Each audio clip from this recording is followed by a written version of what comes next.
the warmest room in Custer County, Nebraska, on the night of the 12th of January 1888, had no stove running. That's the thing that stops people when they hear it. Outside, the temperature was falling through the floor, 20 degrees Fahrenheit, then 30 degrees Fahrenheit, with wind driving it lower. The frame shanties that lined the settlement road were burning through their entire winter wood piles in a single night. Men were ripping apart furniture to keep their families from freezing to death inside buildings that technically had walls and a roof. 3 people in the county died before morning. Dozens more lost fingers, toes, ears to frostbite, so severe the flesh turned black and had to come off. And in a small structure dug partly into the east bank of a frozen creek, a 26-year-old woman named Agnes Vedral sat with 2 neighbours she'd taken in, a small fire still going in her iron stove, and walls that had not dropped below 47 degrees Fahrenheit all night. She hadn't stocked extraordinary amounts of firewood. She hadn't built anything expensive. What she had done starting the previous October, while the settlement watched and laughed, was pack every wall cavity of her sod house with the one material absolutely nobody in Custer County thought was worth picking up off the ground: cattail fluff. The brown, dusty seed down that explodes out of cattail heads in autumn and drifts across every creek bank and low-lying marsh in the county, the stuff that gets in your nose, the stuff children throw at each other. Her neighbour, Václav Horacek, called it swamp garbage when he saw what she was doing. He told her those walls would hold nothing but moisture and rot. He told her she was going to freeze, and that when she did, he'd be glad to buy her claim at a fair price. What follows is the story of how Agnes Vedral was right, and what she understood about heat and air and earth that Václav Horacek and most of the settlement did not. Agnes Vedral arrived in Custer County, Nebraska, in the spring of 1886.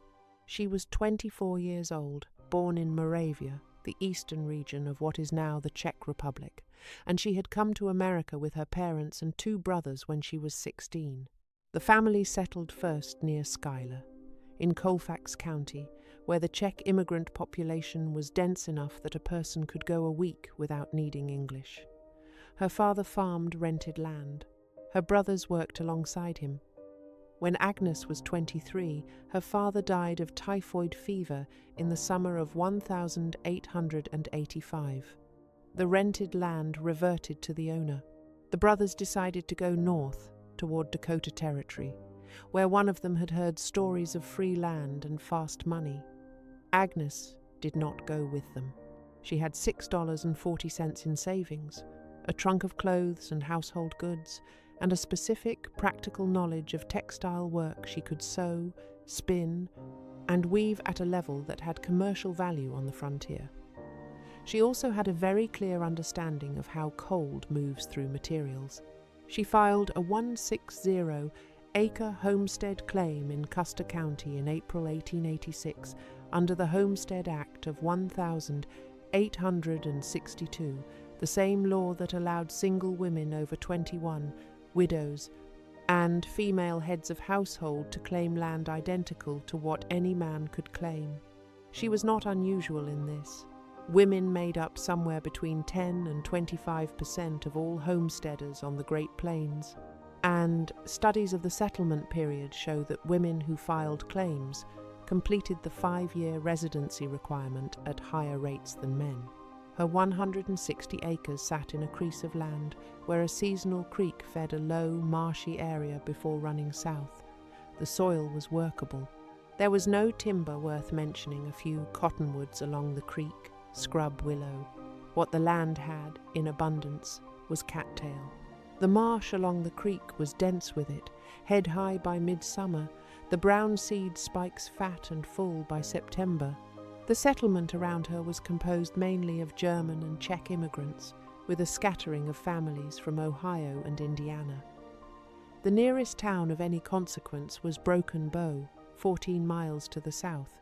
The Burlington Railroad had reached Broken Bow in 1886, which meant lumber was theoretically available at prices that made it effectively impossible for a woman with $6.40 and no income yet from the land.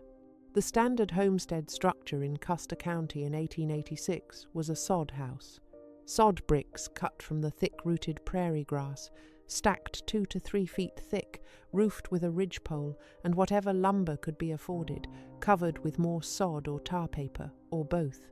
A well-built sod house in Custer County cost somewhere between $13 and $25 for the purchased materials: door and window frames, nails, a roll of tar paper, a ridgepole.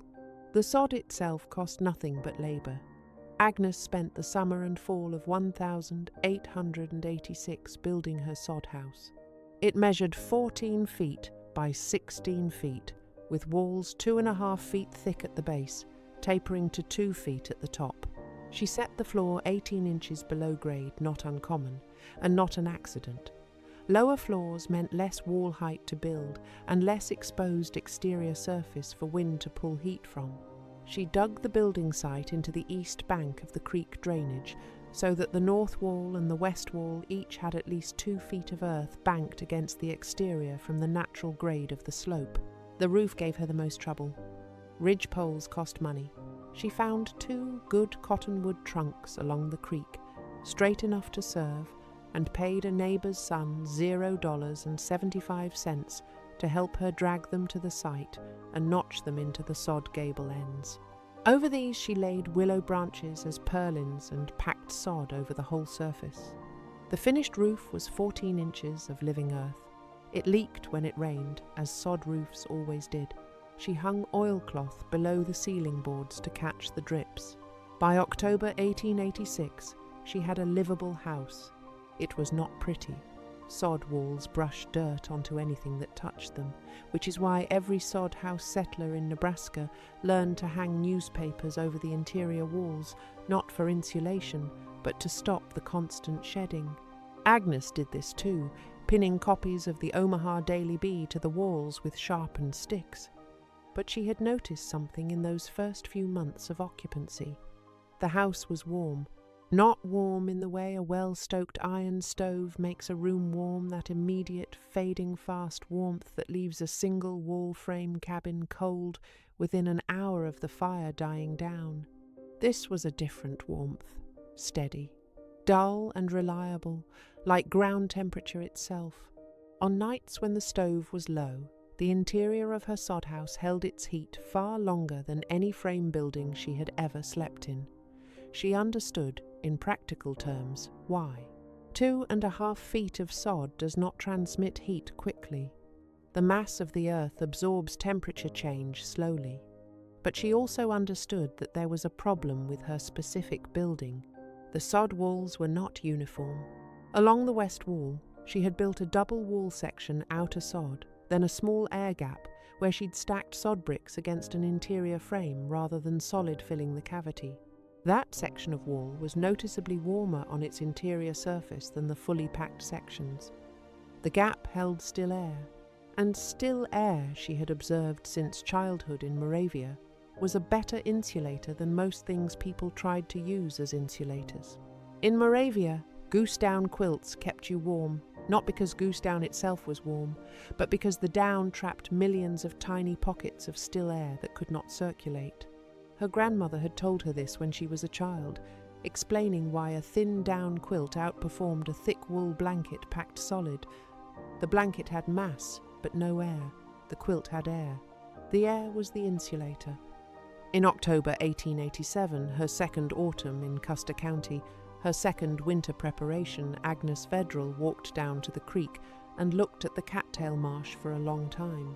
Here is what she was looking at, though she had no laboratory language for any of it. A mature cattail seed, head the brown sausage-shaped spike, contains roughly 220,000 individual seeds, each attached to a tuft of down fibers, so light that a single seed weighs less than 1/10 of a gram. When the seed head breaks open in autumn, the down disperses on the wind, capable of travelling miles from the parent plant. Each individual fibre is hollow, not solid, but hollow, like a microscopic bamboo tube with a waxy outer coating that repels water. That combination hollow structure, waxy exterior, is why cattail down doesn't mat and pack into a solid mass the way wet cotton or saturated wool does. It maintains its loft, it keeps its air. Pack a wall cavity with cattail fluff, and you are creating a matrix of millions of tiny dead air pockets, each too small for air to circulate within, each sealed by a fibre that will not absorb the moisture that would collapse the air spaces. Scientists at Germany's Fraunhofer Institute for Building Physics would measure cattail-based insulation materials a century later and find thermal performance comparable to modern fiberglass in the range of R2, 8 to R4, 5 per inch, depending on the form and density of the material. Fiberglass performs at R3, 0 to R4, 3 per inch. The plants along Agnes Vedral's creek were, by modern measurement, a wall full of fiberglass growing wild and free. The physics matter here, and they're worth explaining because this is not just a story about one woman. This is a story about what insulation actually is. Heat moves through a wall in 3 ways: radiation, infrared energy traveling through space; conduction heat, passing through solid material by direct molecular contact; and convection heat, carried by moving fluid, including air. A wall that stops all 3 mechanisms is a perfect insulator. Nothing is a perfect insulator, but some materials are dramatically better than others at slowing all 3. The thermal conductivity of dry, still air at winter temperatures is approximately 0.024 watts per meter Kelvin. Concrete conducts heat at roughly 1 watts per meter Kelvin 40 times faster than still air. Wood conducts at about 0.12 still 5 times faster than still air. Copper conducts at 401 more than 15,000 times faster than still air. Air is one of the best insulators in nature. The catch is that air only insulates when it is still. The moment air moves, whether through wind, drafts, or the convective circulation that forms naturally in any large airspace, it stops insulating and starts carrying heat away. A large, still air gap in a wall insulates well. A large, windy air gap in a wall insulates very poorly. This is why every insulation material ever devised, fiberglass, wool, cattail, goose down, sawdust, works by the same mechanism. The solid fibers themselves are not particularly good insulators. What the fibers do is divide the airspace into millions of cells too small for convection to establish itself. Below roughly 1 centimeter in diameter, a pocket of air cannot develop the circulatory loops that carry heat. The fibers hold the air still. The still air does the insulating. The solid fibers in a typical fiberglass bat make up less than 5% of its volume. The other 95% is air that has been prevented from moving. Cattail down does this extraordinarily well because the hollow microfibers create air pockets at multiple scales, simultaneously air inside each hollow fiber, air between fibers in each tuft, air between tufts in the packed mass. Layer upon layer of still air, with water-resistant fibre walls, ensuring that winter moisture will not collapse the loft and eliminate the air spaces. Agnes Vedral's grandmother had understood this for decades. The plains settlers packed into their $500 frame houses generally did not. She started in the first week of October 1887, before the hard freezes came. The timing was deliberate. She needed the seed heads to be fully mature and dry, which they were by late September, and she needed to work before the ground froze and the stalks became brittle and hard to harvest. She cut cattail stems with a hand scythe, working along the creek for 3 full days. A mature cattail stand in Nebraska produces roughly 8 to 10 tons of dry biomass per acre. She was not harvesting an acre, she was harvesting what she needed to fill the wall cavities of a 1 4 by 1 6-foot structure. The calculation was not complicated. Her double wall section on the west face was roughly 14 feet long, 6 feet high, and 8 inches deep, about 56 cubic feet. Her plan was to add interior framing to the north wall as well, creating a similar cavity there, because the north wall faced the prevailing winter winds directly.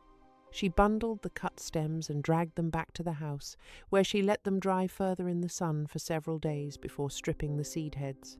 The stripping was done by hand, pulling each brown spike from the stem, then rolling it between her palms over a cotton sheet until the down released in clouds that drifted across the interior of her house and settled into every crack and cranny.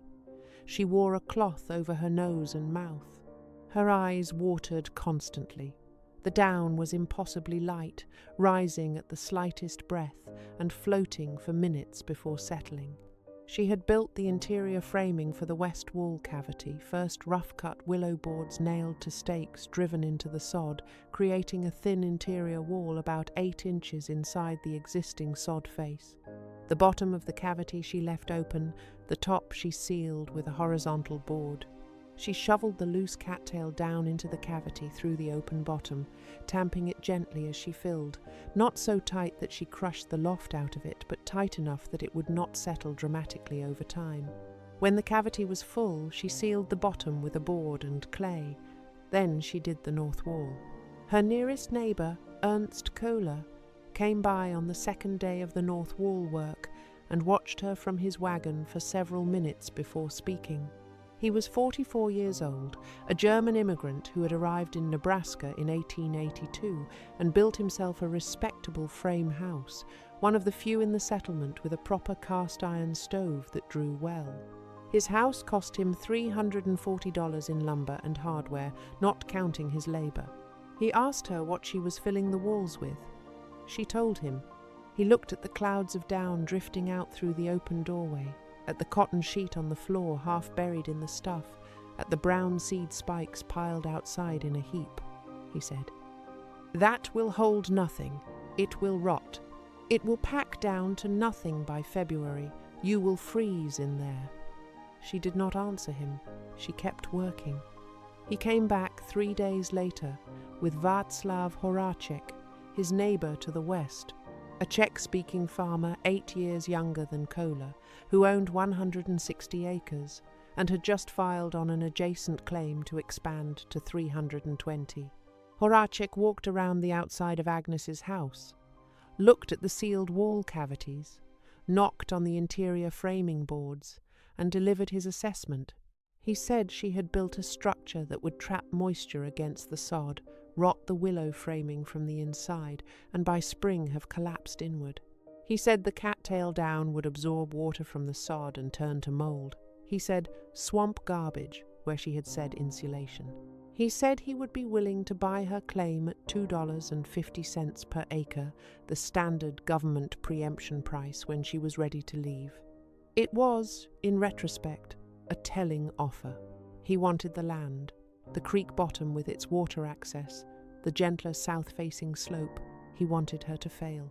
The mockery spread through the settlement, the way things spread in small, isolated communities with long winters and not much to discuss. By November, Agnes Vedral's cattail walls were a standard subject of conversation at the Broken Bow General Store. A woman named Mrs. Fisher told the gathering there that she'd heard the Vedral girl had lost her mind, living alone on that creek claim and stuffing her walls with pond weeds.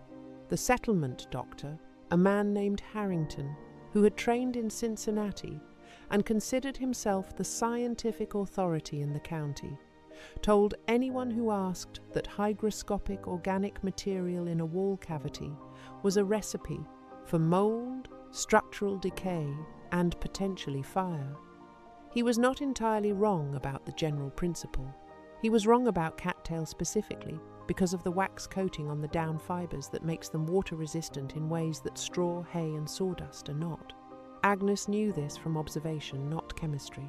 She had noticed, stripping the seed heads, that the down shed water it beaded and rolled off rather than soaking in. She had tested a handful of down by dunking it in a bucket of water and finding it slow to wet and quick to dry. The fibers did not hold moisture the way fabric did. She did not know about contact angles or hydrophobic chemistry. She knew what she had seen. She sealed her walls in November, caulked every gap with clay mixed with dry grass, and stocked her woodpile for winter.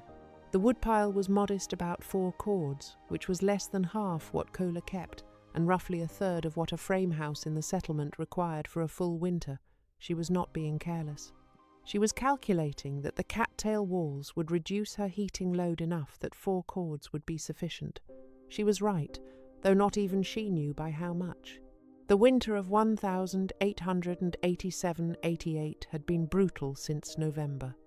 Temperatures dropped below zero in early December and stayed there for most of 2 months, with only occasional brief warming.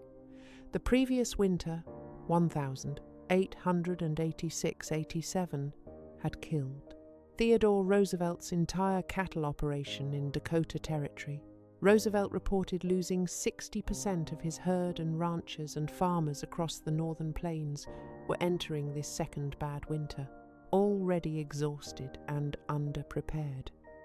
Nebraska had been slightly better than Dakota Territory the previous year, but not by enough to give anyone confidence. Through December and into January, Agnes Federal's 4-cord woodpile was holding. She burned roughly a 1/4 cord per week in the worst of it, not a roaring fire, but a steady, moderate burn, enough to keep the stove surface warm and the interior above 55 degrees Fahrenheit. Frame houses in the settlement were burning 1/2 cord a week or more. Kola had already sent his son to Broken Bow for a second load of coal and was rationing what remained of his wood. The cattail walls were doing what she had calculated they would do. The interior framing on the west and north faces stayed noticeably warmer to the touch than the unmodified south and east walls. When a January cold snap pushed overnight temperatures to -18 degrees Fahrenheit, the interior of the south wall solid sod, no additional insulation, read about 34 degrees Fahrenheit at the interior surface. The interior of the north wall, with its cattail-filled cavity, read about 48 degrees Fahrenheit at the interior surface. The difference meant her small stove could maintain a comfortable interior temperature at substantially lower fuel consumption than a solid sod wall required. The physics behind this is straightforward. A standard sod wall, 30 inches thick, has an R value of roughly 5 to 6 inches steady-state thermal resistance, not much. But the Earth's thermal mass creates a time lag effect that flattens out daily temperature swings. Add 8 inches of cattail down at conservatively R30 per inch, and you add R24 to that assembly. The combined wool sod plus cattail resists heat loss at R29 to R30. Modern building code in Nebraska requires exterior walls to meet roughly R13 to R20 depending on wall type. Agnes Federal's cattail-packed walls, measured by modern standards, exceeded what current code requires by a substantial margin, and she built them for the cost of her labor and 3 days of cutting. This is what Kola and Horacek had not understood. They had looked at loose, fluffy seed down and seen something insubstantial. They had applied their intuition that something light and airy could not resist the cold and gotten the physics exactly backward. Lightness in insulation is not a defect. It is the mechanism. The 12th of January, 1888, began warm. That is the detail that makes what followed so catastrophic. The morning temperature in Custer County was near 40 degrees Fahrenheit above freezing, no wind to speak of. Farmers let livestock into the fields. Children walked to school without winter coats. In Broken Bow, men stood outside the general store in shirt sleeves. The storm had been building since January 8 near Medicine Hat in present-day Alberta. A mass of Arctic air, dense and brutally cold, had been organizing across the northern Canadian plains. On January 12, it began to move south at roughly 45 miles per hour, crossing Montana before dawn, reaching Dakota Territory by mid-morning, and hitting Nebraska in the early afternoon. The arrival in Custer County came like a wall. There was no gradual building wind, no progressive darkening of the sky. One moment the air was calm and 40 degrees Fahrenheit. Then a blue-grey line appeared on the northwest horizon, moving faster than people standing outside watching it had ever seen anything weather-shaped move, and then it was there. And the temperature dropped 20 degrees Fahrenheit in under 10 minutes. The wind came at 50 to 60 miles per hour. The snow was not falling. It was horizontal, fine as flour, driven hard enough to scour exposed skin. Visibility went to 0. The temperature at Omaha fell from 28 degrees Fahrenheit at 7 a.m. to -15 degrees Fahrenheit by midnight. At Valentine, Nebraska, 100 miles northwest of Custer County, it reached 40 degrees Fahrenheit. At Fargo, Dakota Territory, it hit 47 degrees Fahrenheit. At Neche, Dakota Territory, the Signal Corps station recorded 58 degrees Fahrenheit. These were instrument-measured values. In Custer County, by 9 p.m. on January 12, it was -23 degrees Fahrenheit with wind chill, driving the effective temperature far below -40 degrees Fahrenheit. Ernst Kohler's frame house, the $340 house with the cast-iron stove that drew well, had its water barrel freeze solid by 10 p.m. He burned through his remaining wood before midnight and started on the coal he had been rationing. His wife packed their 2 daughters into the bed with them, fully clothed, layered in every quilt in the house. By 3 a.m., the interior temperature of the Kohler house had dropped to 28 degrees Fahrenheit. The stove could not keep pace with the heat loss through those single-layer frame walls. The siding was inch-thick planks, with no insulation between them and the interior wall surface. The wind drove through every gap. Václav Horacek, whose house was similar in construction but newer, did slightly better. He had caulked his walls the previous fall with clay. But he too ran through his wood too quickly and spent the night of January 12 burning fence posts to keep his family from a dangerous cold. Agnes Vedral had 4 cords of wood. She stoked her stove to full burn when the storm hit at mid-afternoon and kept it there for the first 4 hours. By 8 p.m., with the temperature outside at -14 degrees Fahrenheit and falling, she pulled the burn down to a moderate, steady level, the stove warm but not roaring. She was paying attention to the interior temperature. It had not dropped below 52 degrees Fahrenheit. The cattail walls were doing exactly what physics said they would do. The cold outside could not move through 8 inches of dead air-filled fibre fast enough to overwhelm even a modest heat source. The sod behind the cattail was acting as thermal mass, storing the warmth she had built up through the previous weeks of heating. The earth banked against the north and west exterior walls was adding geothermal buffering at 18 inches below grade. The earth held near 50 degrees Fahrenheit regardless of surface conditions, which meant the lower third of her buried walls had the ground itself acting as a heat source against the sod exterior. By 11 p.m., 2 of her neighbours knocked on her door. They were Marta and Jan Novotny, a couple in their 50s who had taken a claim adjacent to Agnes's the previous spring. Their house was a sod house like hers, but without any modification to the walls, solid sod, no interior framing, no additional insulation. Marta had been the one who told Mrs. Fisher about the cattail walls being pond weeds. She was not smiling now. Their interior temperature had dropped to 38 degrees Fahrenheit. Jan's hands were clumped together inside his coat, already showing signs of early frostbite on the fingertips. They had run their stove as hard as it would go, and still the cold was winning because unmodified sod, for all its thermal mass, has an R value of only R5 to R6 across 30 inches. The storm's sustained 25 degrees Fahrenheit wind chill had overwhelmed it. Agnes let them in. She gave them blankets. She kept the stove going. The 3 of them sat through the night in the 54 degrees Fahrenheit interior of her house and waited for morning. By dawn on January 13, the storm had passed its worst intensity. The temperature was still -19 degrees Fahrenheit, but the wind had dropped, and in that stillness the cold became more manageable for a warm shelter. Agnes sent Jan Novotny to check on the Kola family at first light. He found them alive, but miserable Kola had burned the last of his fence posts at 4 a.m. and had spent 2 hours with his family dressed in outdoor clothing, huddled on the bed, cold enough that the youngest daughter was crying and would not stop.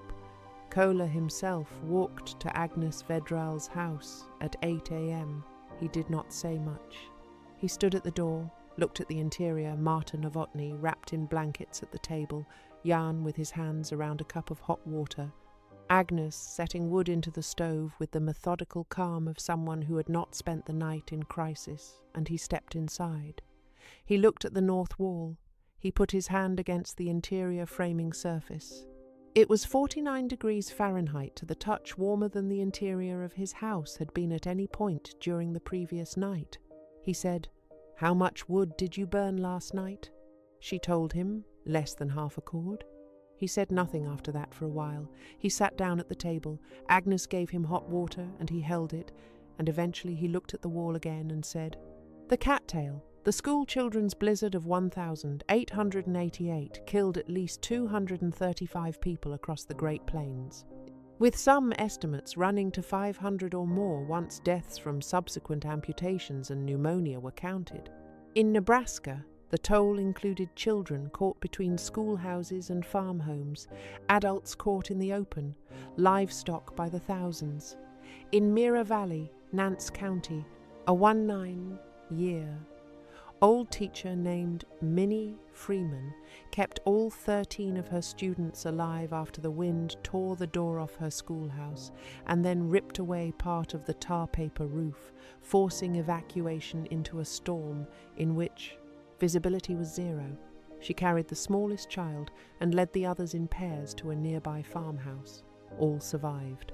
She received a gold medal from the Nebraska State Board of Education and, reportedly, somewhere between 80 and 200 marriage proposals from strangers who read about her in the newspapers.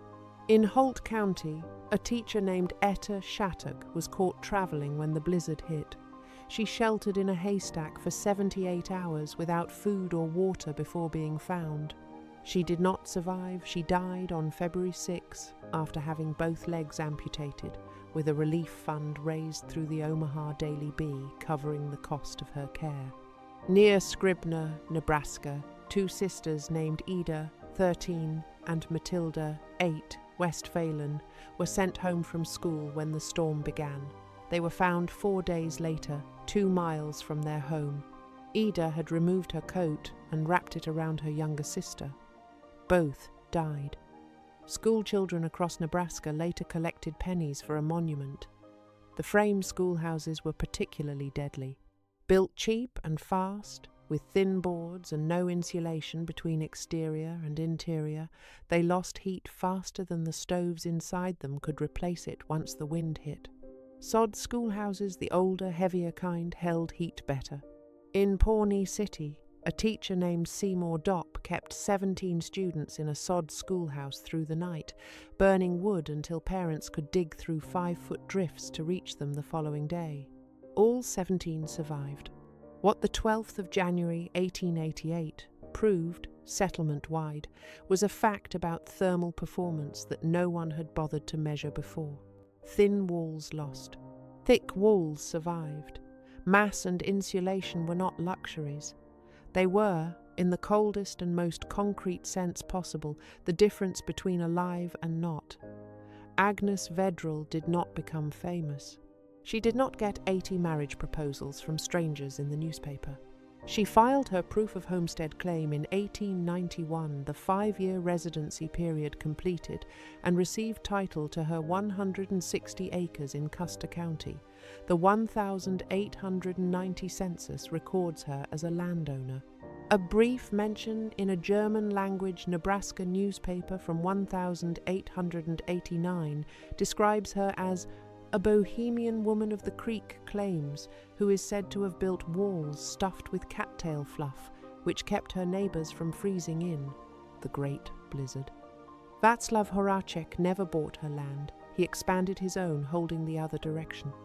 Ernst Kohler added a second wall section to his north face the following autumn. Agnes helped him fill it. She also helped him understand what she was doing, explaining, in the practical terms of a woman who had thought hard about heat and air, why the light fluff worked better than dense material, why the wax coating mattered, why the cavity needed to be sealed at the top to prevent convective circulation within the down layer itself. He listened. He was not a proud man about things he had been wrong about. There is a detail worth sitting with here, because it connects what Agnes Vedral built in 1887 to something much older and much better documented. The Pawnee, who had lived in what is now Nebraska for centuries before European settlement, used cattail down routinely. Their name for the plant, hawa-hawa, in one rendering, appears in Melvin Gilmore's 1919 Smithsonian Ethnobotany of Missouri River Plants, which documented Pawnee use of cattail down for bedding and personal insulation. The Dakota called cattail wihutahu, which translates as something like material of the teepee's bottom, a name that directly associates the plant with shelter and warmth. The Ojibwe used cattail leaves sewn into mats as exterior wall insulation for winter wigwams. The interior Salish peoples of the Pacific Northwest wove cattail mats as wall coverings rated by ethnobotanists as high significance in cold climate construction. A plant name that means tippy bottom is not a casual name.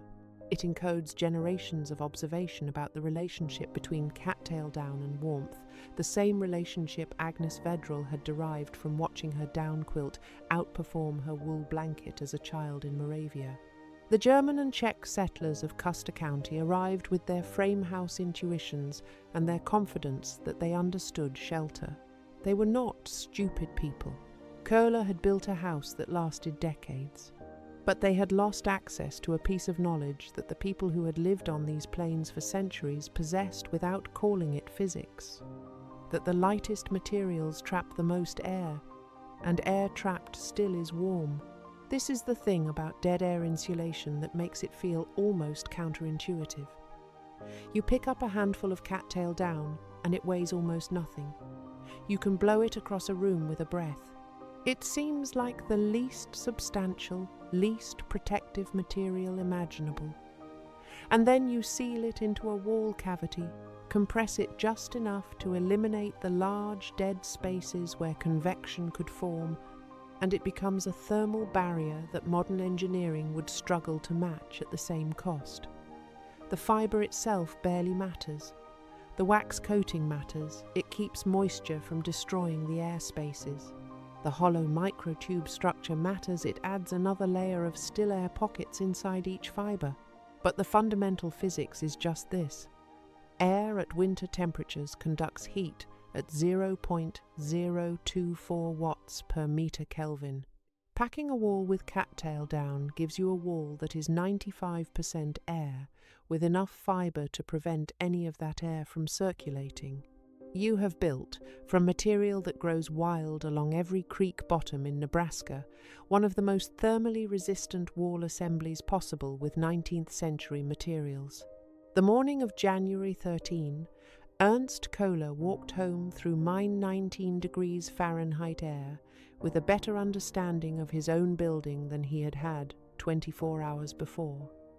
He had put his hand against Agnes Vedral's north wall. He knew what the difference felt like. That spring, he told 2 other settlers in the area about what she had done. One of them, a man named Yaroslav Maszek, who had a creek claim of his own a mile north, went to see Agnes directly. He spent an afternoon with her, looking at the wall construction, asking about the harvest timing and the tamping pressure and the ceiling. He modified his own south wall that following autumn. The knowledge spread the way knowledge spread on the frontier, person to person, slowly through trust built by demonstrated results. It was not written down. It did not become a building code. The railroad brought more lumber. Lumber prices fell, and by the mid-1890s, frame construction was expanding and sod was contracting. The window in which this particular technique mattered most when people were building with whatever grew out of the ground was closing. But the physics did not change. The principle Agnes Vedral had applied in Custer County in 1887 is the same principle that passive house architects apply in Scandinavia and North America today. Put enough dead air insulation in your walls and your heating system becomes almost irrelevant. The passive house standard requires walls with R40 to R60 inches extreme climates. Agnes Vedral's Cattail packed sod house. If you stack up the assembled R values, earth banking, sod mass, cattail down, interior surface was performing somewhere in that same range. Without a single piece of manufactured insulation, without a building code or an energy model, without anything except the careful attention of a woman who had grown up watching goose down outperform wool. There is one more thing worth knowing about what the ground itself was doing that winter. Agnes Vedral's house was dug 18 inches into the creek bank. The earth banked against her north and west exterior walls rose 2 feet higher than her floor level, 18 inches below the frost line, which in Custer County penetrates roughly 36 to 42 inches in a severe winter. The ground temperature holds near 50 degrees Fahrenheit year-round, regardless of what is happening at the surface. This is not a Nebraska peculiarity. It is a function of the Earth's geothermal gradient and the insulating mass of the soil itself. The Nebraska Department of Environment and Energy documented a modern geothermal greenhouse project near North Platte, where tubes buried 8 feet deep access earth that holds a steady 52 degrees year-round. The frost line of a normal winter penetrates to about 36-42 inches in central Nebraska.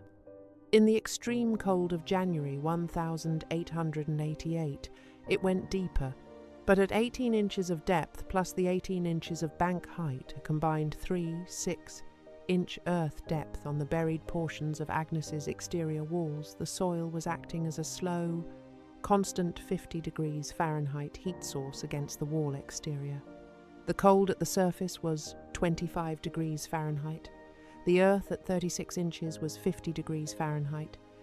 The wall assembly between those two temperatures, earth, sod, cattail, was doing R29 to R30 of work. The house could not freeze. Agnes Vedral proved up her claim in 1891, took title to her 160 acres, and farmed it through the 1890s. The 1900 census shows her still in Custer County. What happened after that, whether she sold, whether she married, whether she moved, is not recorded in the sources that survive. She is in the photograph collections of the Nebraska State Historical Society only by implication, not by name. She is the kind of person the historical record loses, not heroic enough for a newspaper story, not wealthy enough to leave a paper trail of property transactions, not connected enough to appear in the letters of people whose letters got preserved. What she left behind is the wall. Not the specific wall, her house is long gone, turned back to sod and earth like almost every sod house on the Great Plains, but the principle of the wall, the observation that cattail down, packed into a sealed cavity, performs thermally at the level of modern insulation. The understanding that the settlers who laughed at swamp garbage were wrong about the physics and right about nothing else.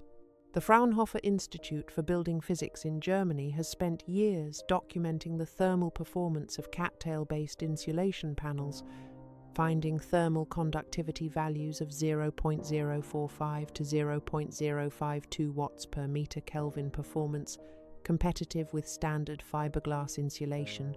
Their research is aimed at sustainable construction and reducing carbon footprints. They publish papers, they have laboratories. They use instruments Agnes Vedral never heard of. She got there first. If you dig a hole 8 feet deep anywhere in central Nebraska in January, the temperature at the bottom will be close to 52 degrees Fahrenheit. The ground remembers summer long after the surface has forgotten it. Seal a wall with enough dead air to prevent convection, and you have turned the worst insulator in the world, moving air into the best insulator you can find. Both of these things were true in 1887. Both of them are still true. Agnes Vedral understood both. She paid 4 cords of wood for that understanding.